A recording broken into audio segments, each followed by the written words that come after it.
सब शेर से तो डरते हैं पर हमसे कोई नहीं डरता। कि हमसे क्यों नहीं डरता?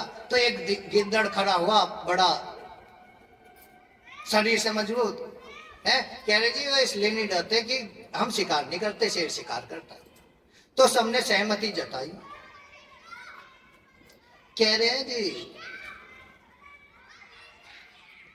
एक काम करो, शिकार सीख लेते हैं। क्या शिकार किससे सीखें? क्या शिकार सीखेंगे भाई शेर से। शेर पे सबसे बढ़िया शिकार करना आता है, शेर से सीख के आएंगे। है? तो आजकल लोग देखते हैं, चाहे समझ में आए या ना आए, जहां भी कहें जिसका नाम है वहीं जाएंगे भाई, वहीं से शिक्षा ग्रहण करनी है। तो शिकार के खेल सीखने एक गिद्दड़ शेर के पास पहुंच गया। शेर से बोला कि शेर मुझे भाई शिकार करना सिखा दो, शिकार कैसे करते। अब शेर का तो रोज का काम, शेर के लिए जो रोज काम करता है उसके लिए वो काम आसान हो, पर इतनी सी बात। कह रहे कितने दिन लगेंगे? क्या दिन लगे ना कुछ भी, मैं अभी एक बार में तुझे 5 मिनट में शिकार खेलना करना सिखा देता। कह देखो ये वाली नदी है, ये जो नदी यहां से बह के जा रही है, इसमें जाने का एक ही रास्ता पानी पीने का। जब पानी पीने के जाने का एक ही रास्ता, यहां मैं बैठा हूं और मेरी छलांग जो है 20 फुट की है। जब 20 फुट की छलांग है, मैं एक बारी में शिकार तक पहुंच जाता हूं। यहां मैं 20 फुट दूर बैठ गया। अब कोई भी पानी पीने यहां आएगा, मैं शिकार करूंगा, तो देख लियो तेरे पे शिकार करना आ जाएगा। कह रहे ठीक है जी, मैं यहीं बैठा हूं। थोड़ी देर बाद हुआ भी ऐसा, एक हिरन पानी पीने आ गया। अब शेर तैयार, कह रहे भाई गिद्दड़ तू जो है ना तैयार हो जा। अब देख हिरन पानी पी रहा है। कह जी हाँ पी रहा। अब देखो मेरा सारा वजन अगले पैरों पे है। कह रही हाँ बिल्कुल है। कह रहे मेरी जीभ निकल रही है। कह रहे हाँ जी निकल रही है। मेरा मुंह फट रहा है। हाँ जी फट रहा है। आंख रोज से लाल हो रही है। जय हाँ हो रही है। कह रहे मेरी पूंछ भी बिल्कुल सीधी है। कह रहे हाँ जी बिल्कुल सीधी है। अब शेर ने छलांग लगाई और हिरन की गर्दन पकड़ी, मार दिया। कह रहे ये शिकार है। अब ऐसे सीखने वाला गिद्दड़ कह रहा जी इतनी सी बात, कैसे सीख गया मैं। अब वापस चला गया, आया ट्रेन से तक, आया एरोप्लेन से। अब बड़ा स्वागत हुआ उसका। अब माला वाला डली, बैठ बाजी बजे भाई शिकार खेल का है, सीख के आया। कह रही शिकार, कह रहा आज तो तुम थक गए हो, मैं शिकार के सीख के आए हो, अब कल हमें सिखाना। कह रहा अब हमसे भी है ना पूरी पब्लिक डरेगी, सब डरेंगे। तो अब अगले दिन शिकार सीखने के लिए उस गिद्दड़ को ले गए मैदान में। कह रहे भाई शिकार करके दिखा। और उसे आसपास नजर नहीं आया कोई।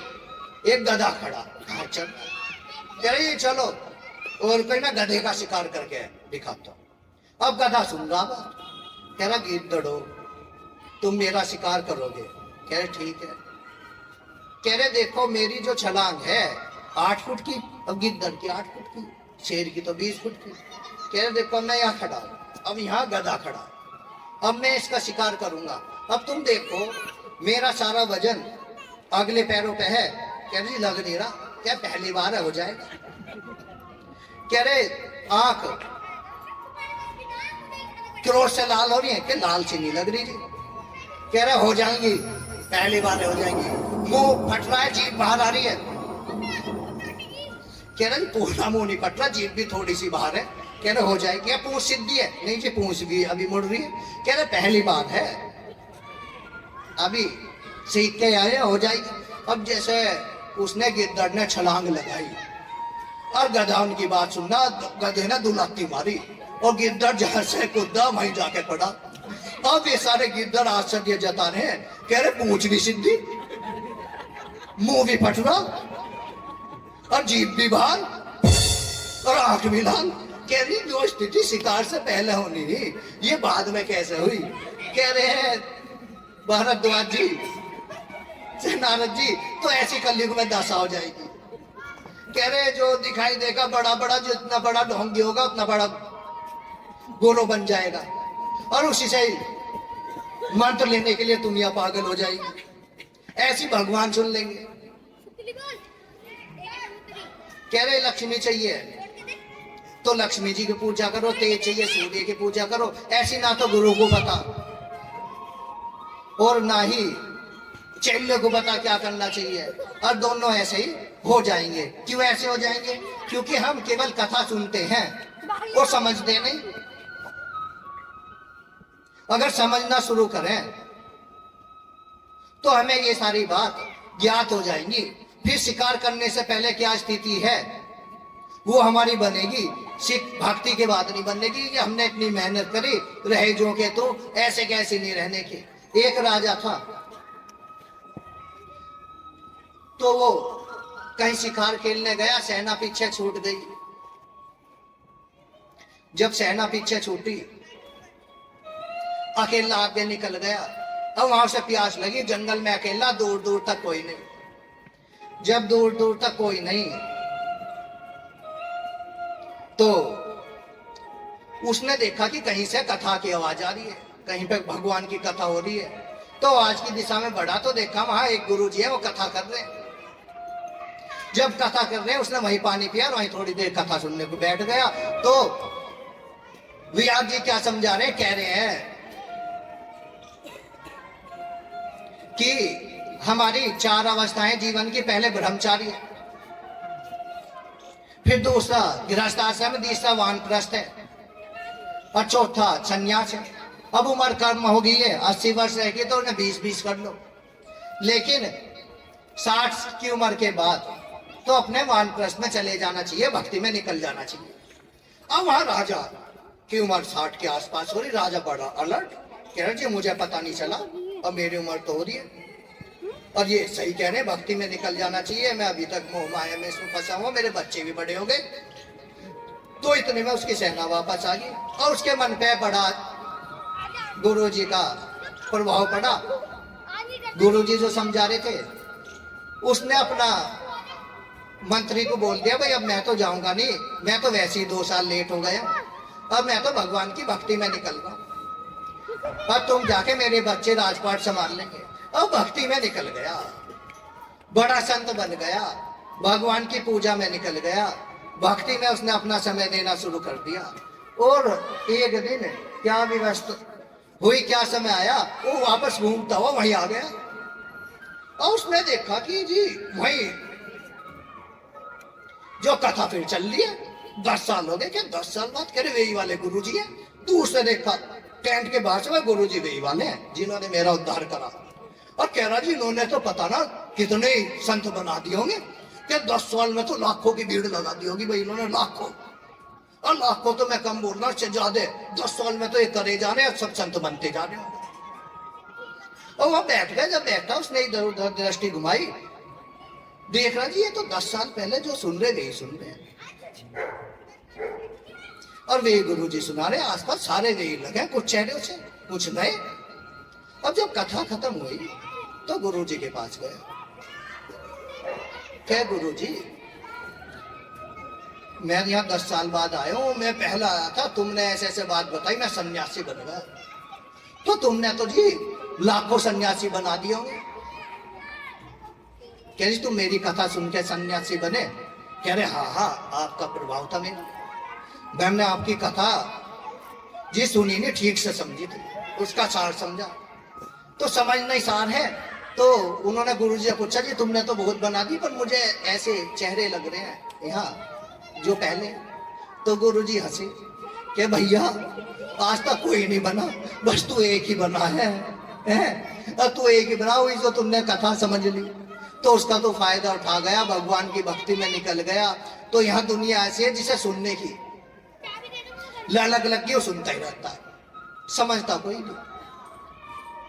जिसे सुनाने की बढ़ गई वो सुनाता ही रह गया, वो भी समझाता नहीं। तो लोगों को सुनाने का काम रह गया और सारे लोगों को सुनने का रह गया।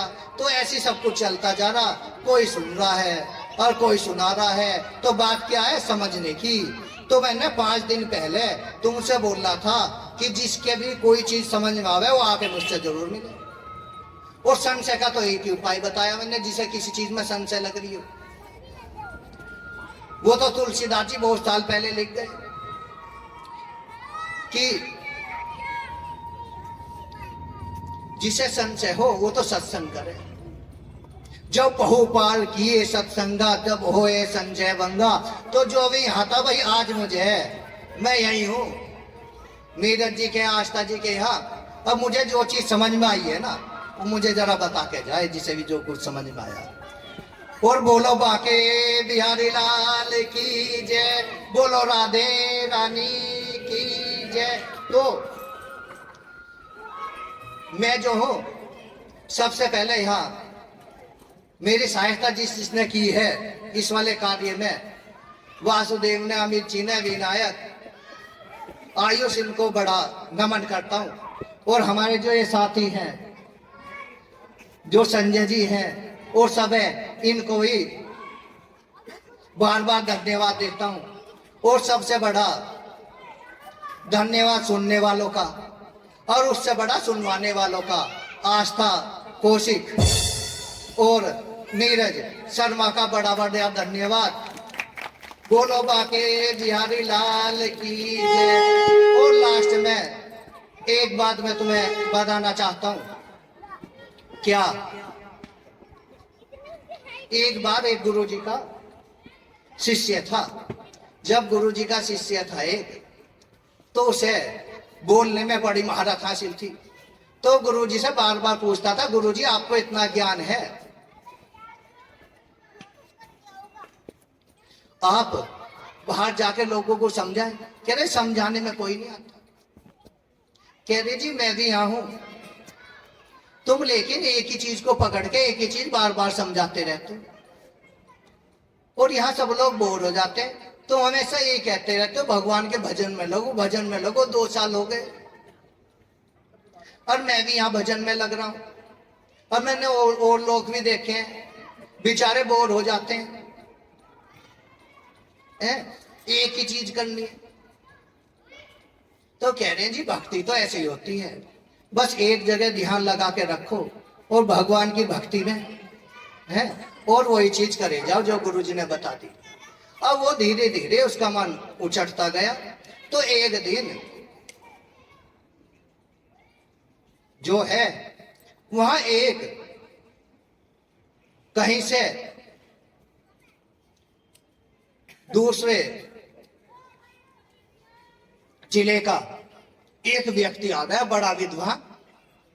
उसे उसकी पकड़ शास्त्रों पे, गीता पे, गीता के श्लोकों पे बहुत अच्छी पकड़ थी। जब उस पे उसकी पकड़ बहुत अच्छी थी तो वहां बोला कुछ देर। और वो जो चेला जो बोर हो गया था गुरुजी की 2-4 बात सुन के, वो वहां बैठा हुआ और उसने जो गीता के श्लोक सुनाए, जो रामायण की चौपाई सुनाई, जो ग्रंथों की कथा सुनाई, और उसका प्रभाव बड़ा अच्छा उस पर पड़ गया।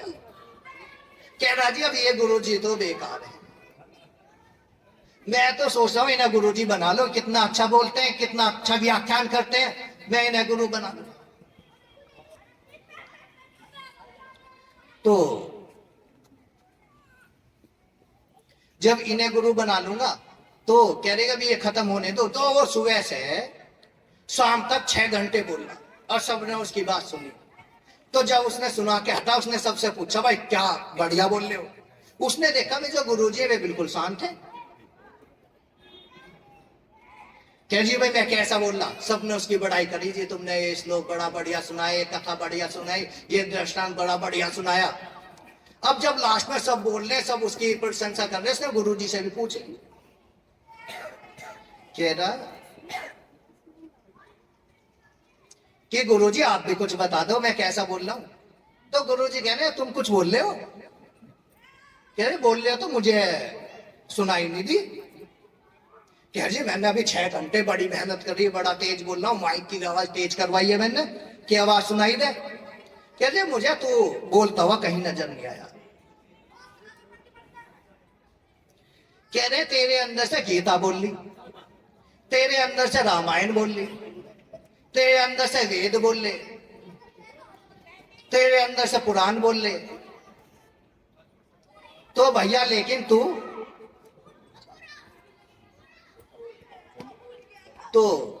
तो मुझे बोलता हुआ जो है नजर नहीं आया, तेरे अंदर से ये सब बोल रहे थे। तो मैं भी आज अपने गुरुजी के चरणों में वंदन करते हुए बता रहा हूं कि यहाँ 5 दिन जो मैं बोल रहा हूं वो मैं नहीं बोल रहा, वो मेरे जो गुरुजी बोल रहे हैं। और उनके चरणों में ये राधा पुराण का प्रथम पाठ चरणों में समर्पित करता हूँ। बोलो बाके बिहारी लाल की जय, बोलो राधे रानी